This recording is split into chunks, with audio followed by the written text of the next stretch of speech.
I'll talk more about it. It may be, I will cover some aspects of the overview and objectives, but I'll also integrate in aspects of the e-station because it is a key component of this program. So,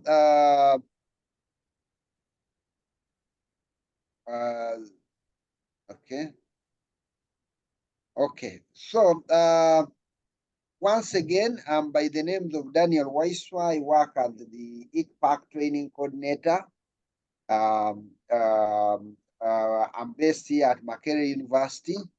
And as I talk about the GMES and Africa program, I want to mention that GMES and Africa, basically GMES stands for Global Monitoring of Environment and Security.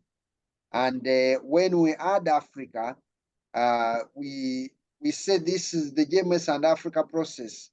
It's a political initiative that started, that was launched in 2007 in Lisbon by in a meeting of EU and Africa heads of states, where there are the request from the African heads of states that Africa gets incorporated in the European GMES initiative. The GMES initiative is global. The GMES is the Global Monitoring of Environment and Security. And this has been running in Europe for many years. So the African leaders thought it would be good for us also to become part of it. I have to mention that since 2007, when it started, it has been running, but now the program is no longer referred to as the other side in Europe. It changed the name and is now referred to as Copernicus. So you will see GMES in the old days, but now it is the Copernicus program, and that is something that we need to be able to understand. The process aimed at developing a jointly drafted EU-Africa GMES and Africa Action Plan, and it had to cover 8 thematic and 3 cross-cutting areas. I'll mention some of those as we move along. And from 2008 to 2013, the Joint Research Center of the European Union was charged with coordinating the drafting of that process on the European side, while on this side, African Union took the lead in collaborating with and working with the JRC to make sure that the program was developed. So the GMES and Africa Pan-African program, which is the first program under the GMES and Africa, started in 2017 and ended in 2020. And it got funding from the European Union, and on the African continent, there is funding also from African Union Commission, which also runs it under the Department of Human Resources, Science and Technology. That is the department at the African Union which runs the GMES and Africa program. This GMES and Africa program is not a new thing. It is out of a number of projects that have run in Africa, addressing especially climatological issues. We shouldn't say that everything here started in 2017. No, we've had initiatives before. So in terms of initiatives, we had the first initiative, which was called PUMA. PUMA was the preparation for the use of the Meteosat second generation in Africa. That was the project. It ran from 2001 to 2005. And if you try to understand, the genesis of this was mainly in meteorological applications. And so we were getting support as the African continent in meteorological issues from from the European partners. So we had the PUMA, which ran from 2001 to 2005, and this involved the installation of the Meteosat second generation satellites,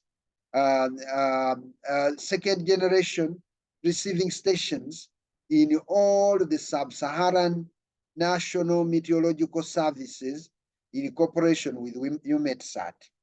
EUMETSAT is the meteorological satellite, one of the meteorological satellites that is mainly used in the European on the European continent. So we were drafted into this, such that we would also begin benefiting from such initiatives. And as such, PUMA supported mainly the national meteorological services in many of the African continents. I mean, many of the African countries. When it ended, that PUMA ended in 2005, a successor program took over from 2007 to 2013, and that program was called AMESID project or AMESID program. And this was on, it is an acronym for African Monitoring of Environment for Sustainable Development. And this was the first project that was implemented by African Union Commission. So as you realize, African Union Commission came in around that time to start implementing the project on the African Monitoring of Environment for Sustainable Development. And this involved the design, development, and deployment of the AMESID E-Station. Now we begin to see the E-Station coming into place. And that was the AMESID E-Station version 1.0 being installed in many of the African countries. But as this was being done, there was the need for capacity building through trainings and workshops. And if, as you will notice, the need for capacity building has not ended. Even this is part of the capacity building.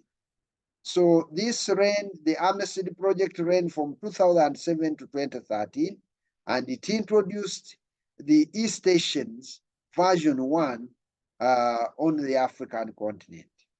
Then in the when it ended, a successor program came in called MESA, that is Monitoring of Environment and Security in Africa. So it is MESA which came in from 2013 to 2017. And I have to mention that at the Makerere University, our first engagement in these projects was with the MESA, and under which we were able to have an E-Station, a MESA E-Station, given to us and also installed at Makerere University here. Thomas was talking about describing what it looks like, giving you some of the pictures, but that is what we have here. So monitoring of environment and security in Africa, which we called MESA, that ran from 2013 to 2017, focused on designing and development of a completely rewritten or a new MESA E-Station version 2.0, which was distributed to many of the partner institutions. I'll be able to show where many of these E-Stations are.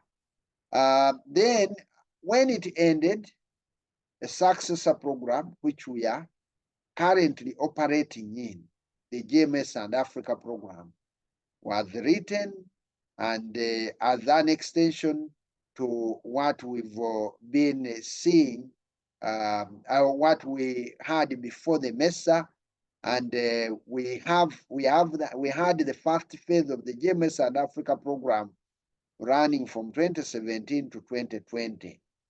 Under this, we had an extension to Africa of the Global Monitoring for Environment and Security Program. So that is the Global Monitoring of Environment and Security Program is the program that is operating in Europe. So it was extended to Africa, and that's why we have this as GMES and Africa. The other side, it is now Copernicus. So, but the name here we are using has not changed. Now, in this one of the things that has been focused on and that we shall be seeing is to disseminate sentinel data, which is of high interest to us. For those, I mean, many of you EO users, it is not the first time we are hearing of the sentinel data, which is captured by the sentinel satellites. One of the advantages with it is that it is of a higher resolution than what we used to have, mainly the Landsat data. So that integration of Landsat data from the old programs, which we're relying on mainly, with the high resolution data from the Sentinel program is very important for us. So through the GMES and Africa, one of the things that has been brought on board, in addition to the other data sets which we used to receive, that now Sentinel data can also be acquired. Two, the GMES and Africa program also involves countries from Northern Africa. Under MESA, Northern Africa was not included. So we were talking of monitoring of environment and security in Africa, but it didn't consider the entire continent. For GMES and Africa is covering the entire continent. We actually have countries from Northern Africa which were not there, that part like Egypt, Tunisia, many of those were not part of the previous programs, but now they are part of the program. Under GMES and Africa, there's also the need to have or to extend the maintenance of the MESA stations and further develop higher versions of the e-station. We had e-station version 2. I'm requesting everybody who is not muted to mute, please. Thank you very much. We received MESA stations, but under GMES and Africa program, there are no new e-stations that have been developed, or the hardware has not been changed. We are still relying on the old e-station supplied under MESA. But it was under GMES and Africa, we've had them maintained, and also there are further developments to improve the software. And we now have, we are having now, like what you are having, the MESA light station, which is running on your laptops. That was not there in MESA. This has been developed. It is now in place. They are talking of version 3.0. Thomas will confirm. In the meetings, we've been promised version 3.0, which is also like a mobile app. You can have it as an app. Unfortunately, we've not been able to have that as yet. We are yet to contact GRC to see if that is already there. But we have moved because we even have those light stations that can run on your computer. Before, you would have to have a whole lab, and that limited the number of people who would have access to the software or the system. I'm talking of the system, and indeed, there is a lot, like Thompson was asking, there is a lot that the system can do. as much as here our focus is on natural habitats monitoring and assessment. But there is a lot, as you learn, that we can do, and we shall be inviting you as part of the capacity building. We shall continue to invite you to learn more about some of these, but also when we introduce you to some of these aspects, like we are introducing to the East Asian. From the short interaction we've had, the feedback, the expectation, we noticed that you are coming from different institutions with different mandates, different activities. But as the EO experts or people with the capacity to use EO or to do Earth observation, you can actually find something useful in this station. And that's why the capacity building is really very important, and we shall continue inviting you for more of these. So one, like Thomas mentioned, I think this one I'm repeating it for emphasis. The 5 main GMES and Africa result areas, access to EO data maintained, because we've, like I said, we started with Puma. We are now with GMES and Africa. So can we be able to maintain the access to EO data? Because one of our main challenges, especially on the African continent, has been lack of EO data. We have some capacity, but we cannot get access to satellite images, all that remotely sensed data. We were not getting access to it, or if we would get it, it would be of low quality.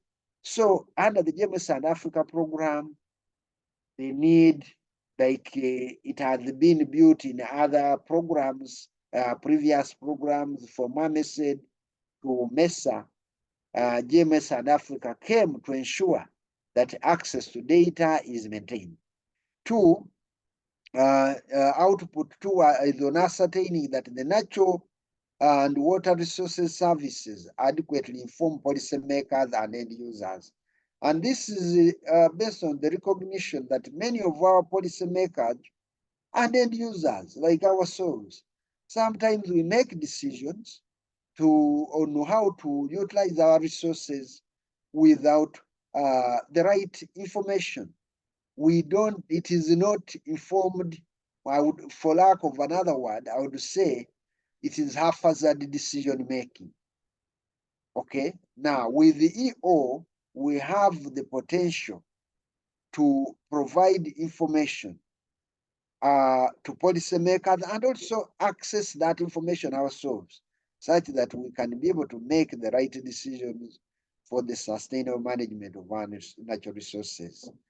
3, we also recognize that we have a lot of marine and coastal resources, and their management, just like the Nature and Water Resources services, the management of those resources has not been very good. So can we be able to ensure that we have a service that focuses on marine and coastal resources, and through that we have the right policies and decisions made that ensure their sustainable management?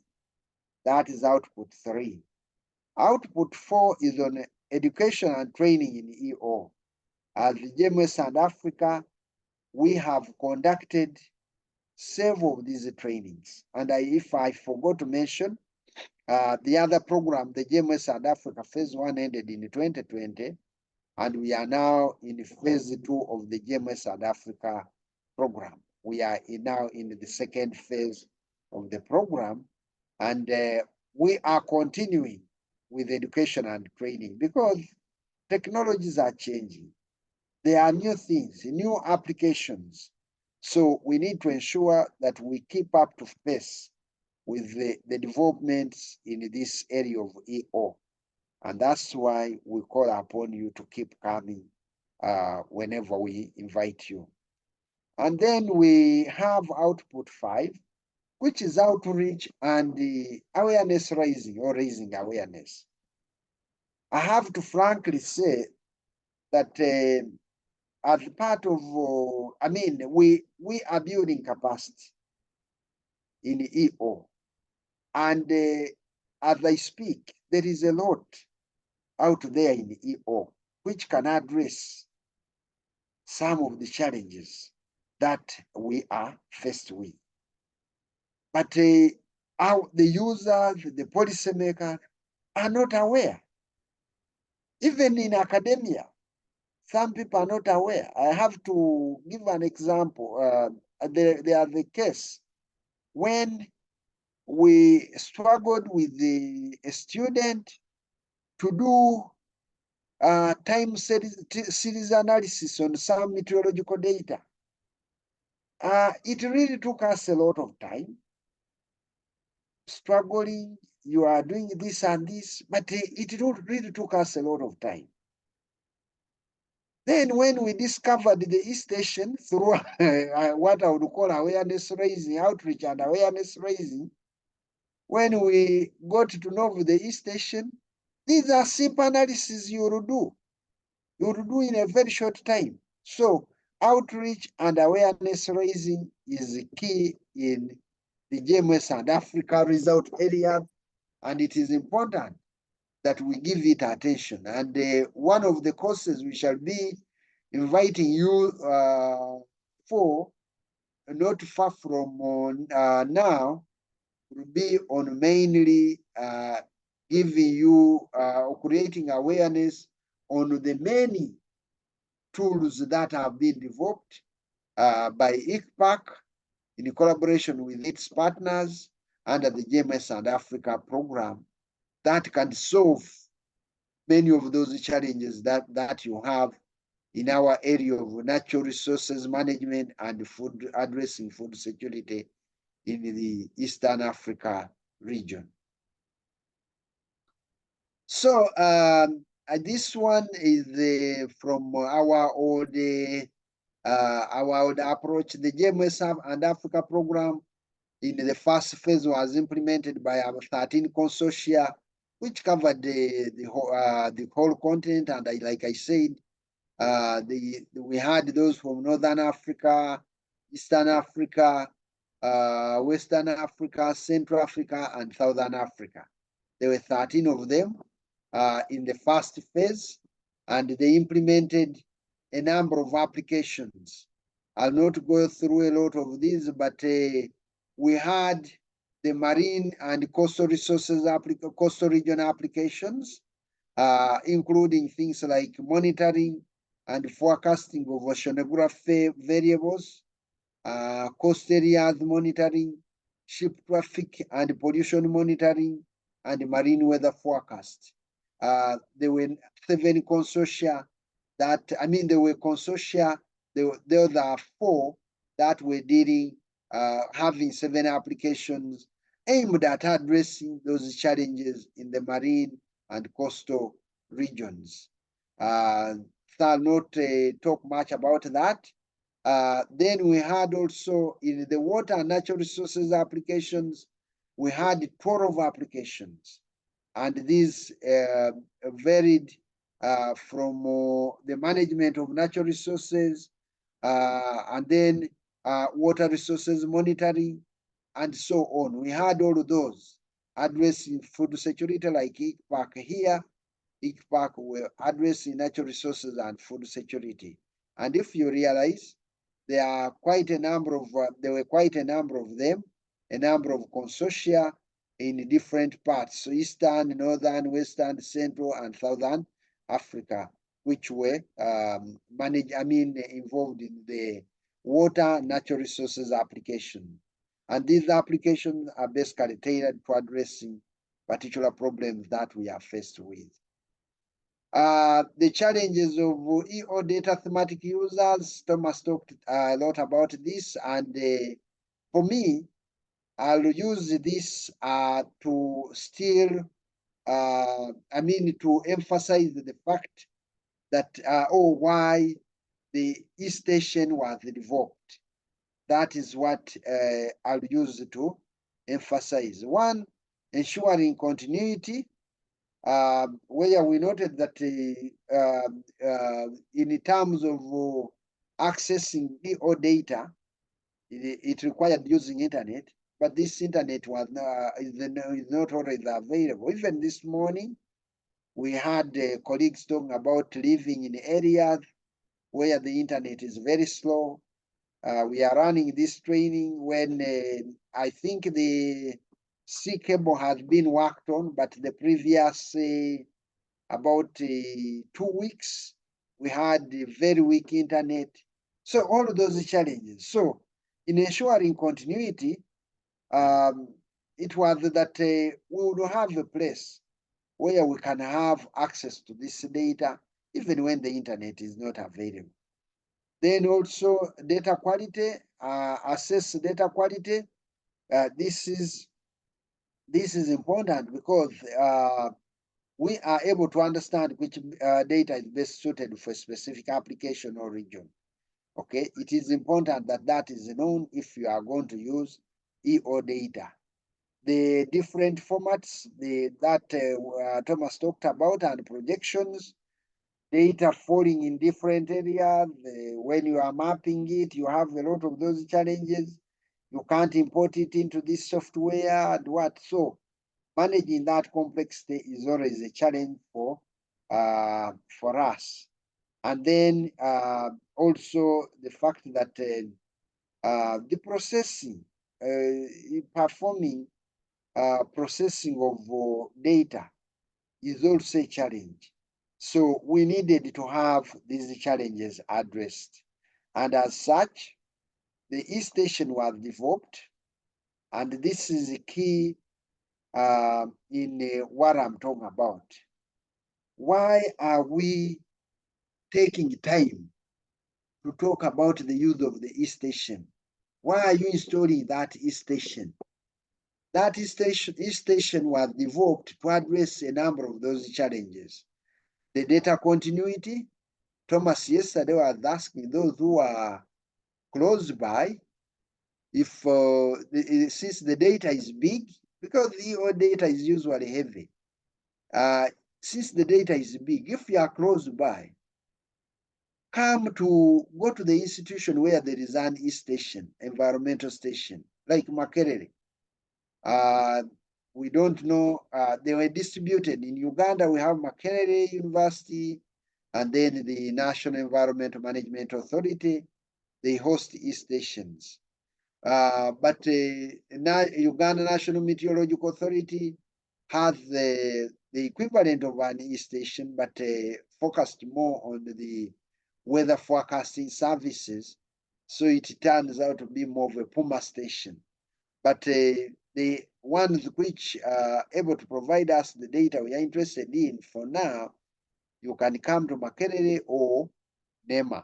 Those are institutions which have these e-stations. The status of the one at NEMA, I'm not sure. We shall be able to talk to Mr. Philip Kato to see what is happening there. But I believe it is there and running.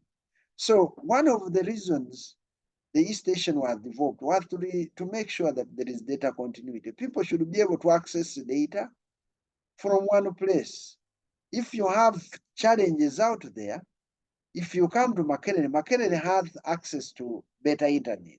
So it gets the data in one place, and then you can pick it on your hard drive. And like Thomas has been taking you through, once you pick it, then you go and put it in the data folder on your computer, and then run as if you are having a whole e-station. So the e-station are aimed at reducing the remote sensing burden. How would you deal with the data formats? All of those issues, projections, all of that is handled in the e-station. And then once that burden is reduced, then you have more time to make sense out of that data. So there is increased time for analysis and interpretation.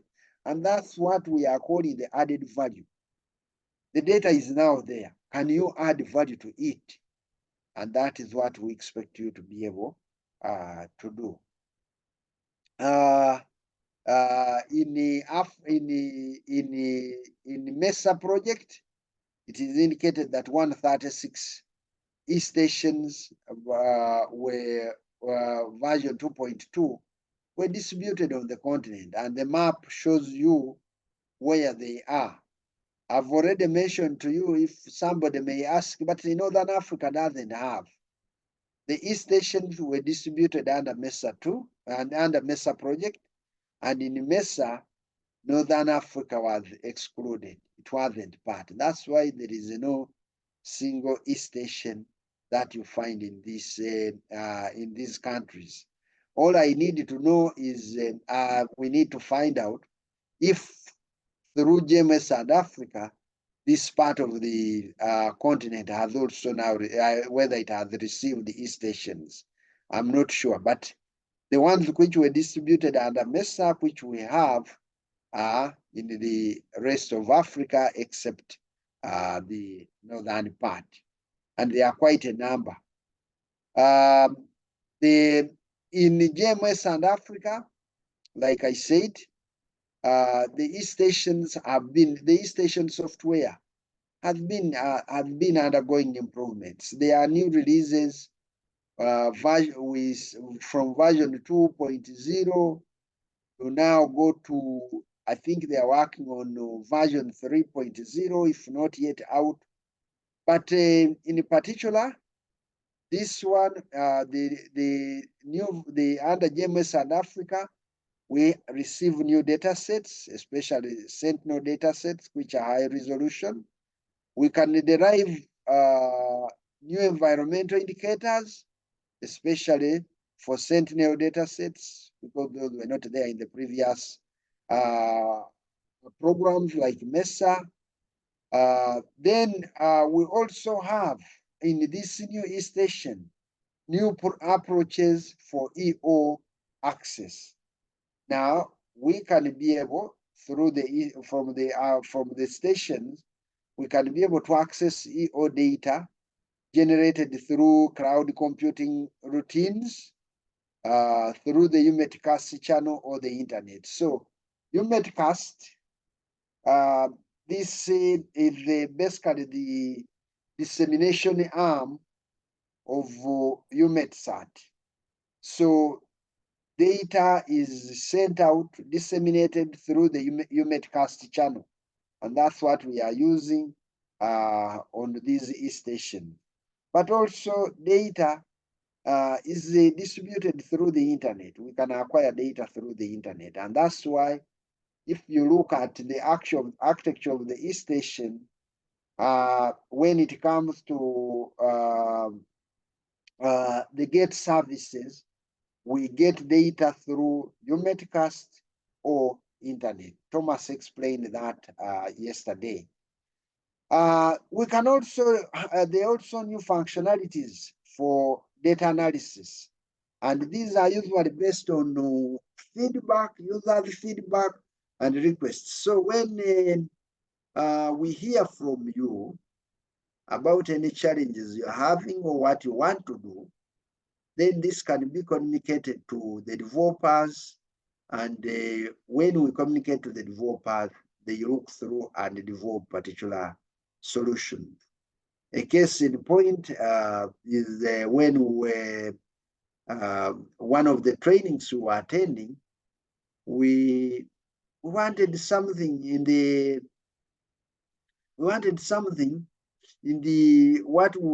another software which is quite closely related to this, for mainly image classification, through the image classification analysis. We wanted something on water dynamics. And I tell you, when the feedback was given, we slept because the one who was training us was actually one of the developers. So that in the evening, we left the training, but we had put across our request that we need something to monitor water dynamics. how are X shrinking, expanding, and what. So in the morning, we were asked to refresh our software, and the water dynamics tool was already embedded. So feedback is important, as this also eases analysis tailored to your needs. The e-station system, I'll not go into this. I just put it here. Thomas talked about it, where we have the receiving station, which is basically the PC1, and then the MESA, GMES and Africa station consisting of PC2 and PC3, where our services of ingestion, processing, analysis are running. So, but we also note that we can have other PCs connected to the system, where we can, whatever data we have here, we have on our computer can also be managed or processed using other remote sensing software. So in the e-station system, know that we have this receiving station and then the e-station, but together we call it the e-station system. It may not necessarily, the e-station system may not necessarily have these other PCs. This is PC1, PC2, and PC3, and that PC1 has to have the antenna or the dish here, and then the other things we saw on the system, like the key and the light, all of those, the dongles, you have to have all of those. So the e-station is taken to be a wall-to-wall EO processing server because it is like an all-in-one when you have the e-station. So the UMETcast station and the internet give you through this you can acquire the data through the acquisition computer, and then you go through the processing analysis, and then you have products out of them. But like I've mentioned, you can have other GI suits running on other computers, as I indicated in this particular one here. You can have spirits and grass and envy running on those. For e-station, from data to information, I've already talked about this. The e-station was mainly aimed at enabling us move from data to information. So it is a wall-to-wall EO server. You receive data, and then it takes you all the way up to analysis. And once analysis to get information. So you are able to come up with a product at the end by just using the e-station. And that is something that I'll be talking about briefly, but also in the practicals, that is what you will be going through in the next now 2.5 days. E-station system, those tabs, Thompson asked about those tabs, the dashboard, what is there. Those are things that you will be able to learn as we move through the system. But like we said, you are able to look at what data you have, go through its processing, go through if you want to do data management. I'll briefly show those. So you have here acquisition, what data have you acquired, then you go through its processing. You have the processing algorithms, which are able to turn the other data into products, because you have the bigger a product category, and then you have sub products out of it. Okay, so we have here the product categories and data management here. Thomas talked about this yesterday, where You see what is in red, that is data which is not available, is missing. But missing here doesn't mean it is nowhere. So you can be able to place a request for the missing data, and you are able to have a complete data set. In the past, it used to be quite difficult, but they are now improving because you had to send a request directly to the developers or the managers of the system. But now you can be able to even do it, and in a short time, online, and even in a short time, they send you, they're able to send you the data. So data management is mainly for completing those data requests.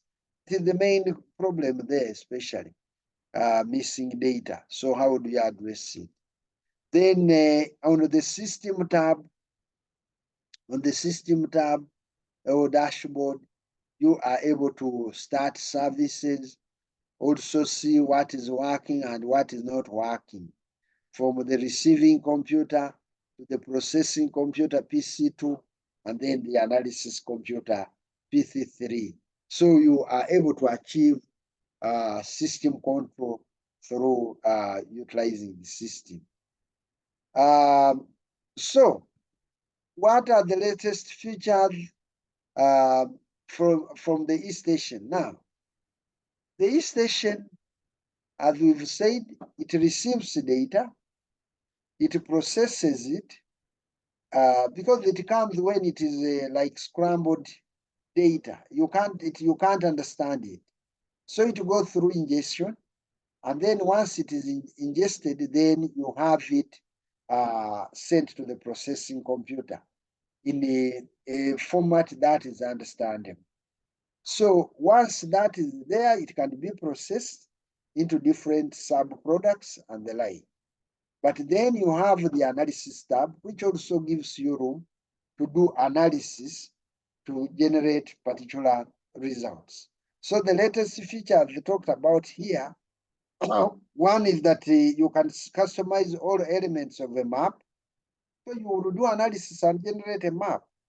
You can customize all elements. You can see here it is NDVI and the legend. You can put logos.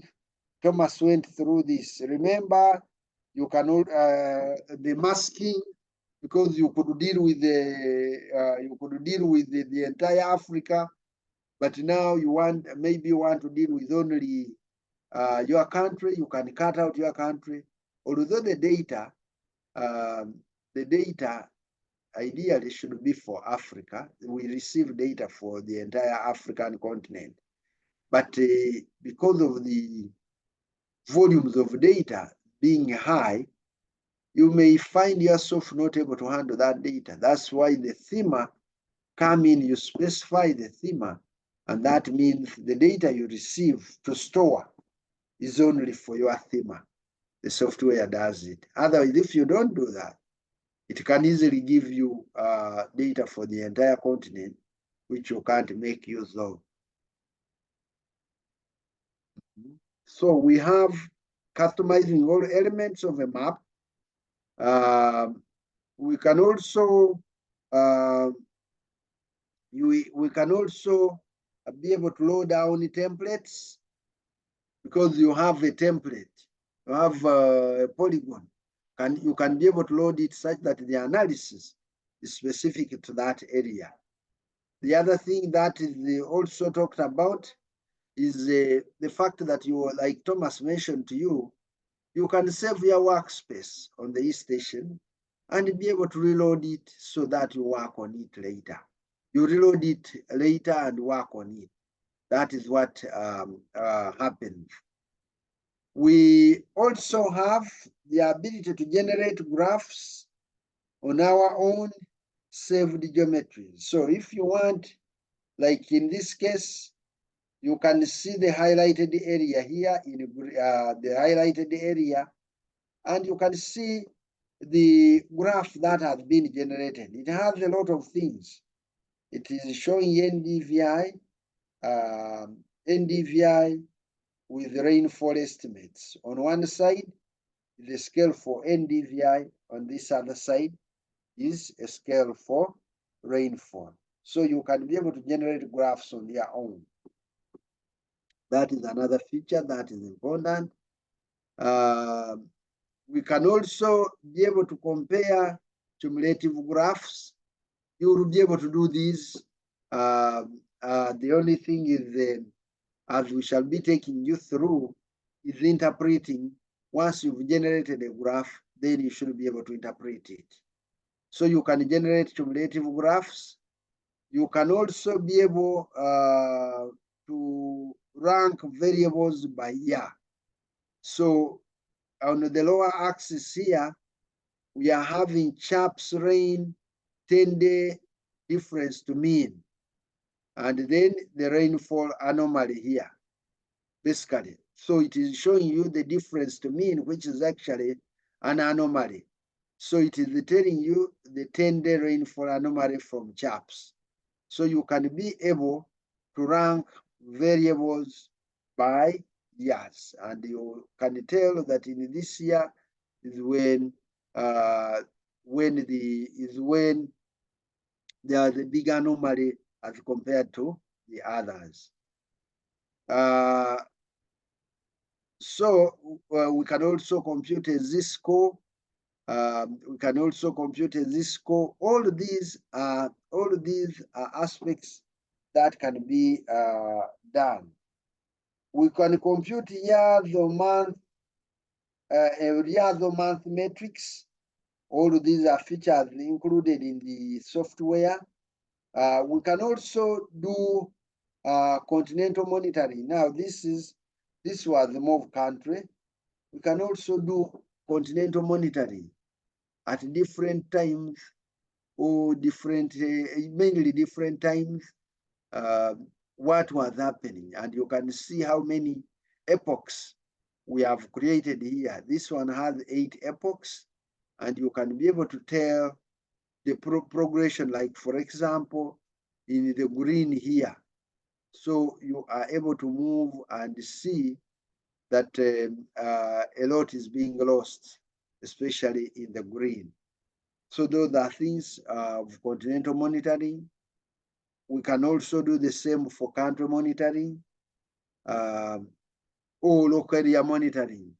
If you want, if you can draw the map of your village, you can also be able to monitor it on using the e-station. The other applications, which we shall not go into a lot, but you need to know ocean monitoring, like I indicated, that there are several marine and coastal region services, including ocean monitoring. Here we are having sea surface temperature variation with the, this is vegetation, I think this is rainfall. Here sea surface temperature, here chlorophyll A. The variation of sea surface temperature with chlorophyll A. So those are things we can be able to do. In natural habitat monitoring, where we are able to compare things like rainfall amounts with the NDVI of vegetation cover. And you can be able to see several of them telling you different stories. All we need to do is to interpret them and see which place could be having challenges or which one is doing well. Fire monitoring, fire in the natural habitats is also a very big problem. You need to be able to monitor fires, and the e-station can also have the data that helps you monitor fires. Yeah, we can also do environmental monitoring. Here, we are looking at environmental monitoring, where you can be able to see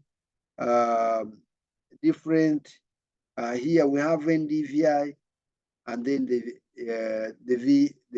vegetation, VGT, 10-day NDVI planned. So we can have all of those monitored through the e-station.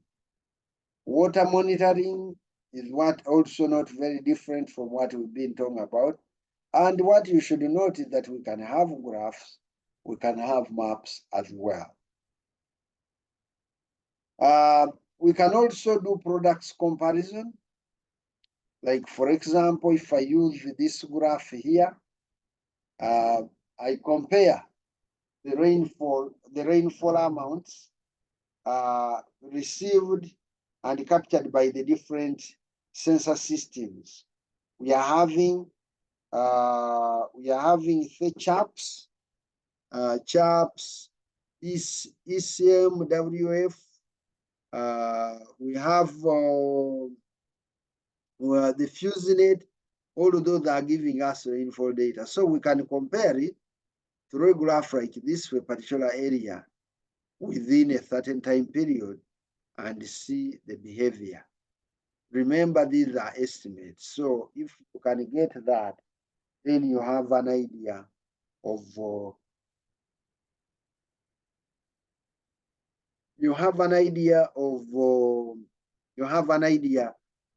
which sensor system is giving either the lowest or highest or better results. That is something you need to be able to understand.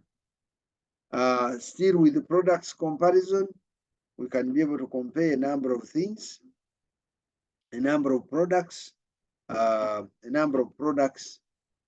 we generate in the e-station. So with that, I was just taking you through some of those. We are going to get more as we go into the practicals, but it is important to know that the e-station is, as we described, a wall-to-wall EO server. It can do quite a number of things from acquisition, processing, and analysis. We can be able to do all of those and be able to address the challenges that, some of the challenges that we are faced with, whether drought, whether floods. We can be able to use our data and make a contribution to that. So with that, I wish to thank you. I was quite fast, but I wanted to make sure that I leave enough time for us to go through the practical session. So that is what I had. Can we, Thomas, can we give a break or we ask some, if there are any questions, we can, I can handle some few questions. Then we go into a break. Yeah. And then Thomas should be able to start off with the practical part. Sure, Doctor, we can have a Q&A. Okay. Not just referring to your presentation only, because other technical parts, like I see in the chat, people asking what is spirit and blah, blah, blah. All these things, I'll be able to respond to them. But let's just ask particular questions about what Doctor has presented. And we can, like we are saying, we can also put a number of them in the chat. We can put a number of them in the chat so that we respond to them as it goes. So let's see. Any questions?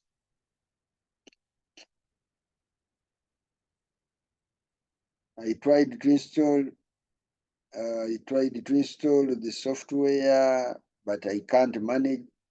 We shall support that.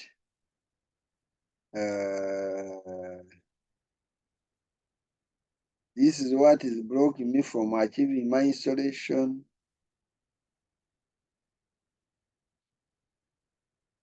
A data assignment. Well, shall we be able to get your slides? Yes. I have a challenge of downloading. So, if I look at the chat, I don't see any questions, but feel free at any time.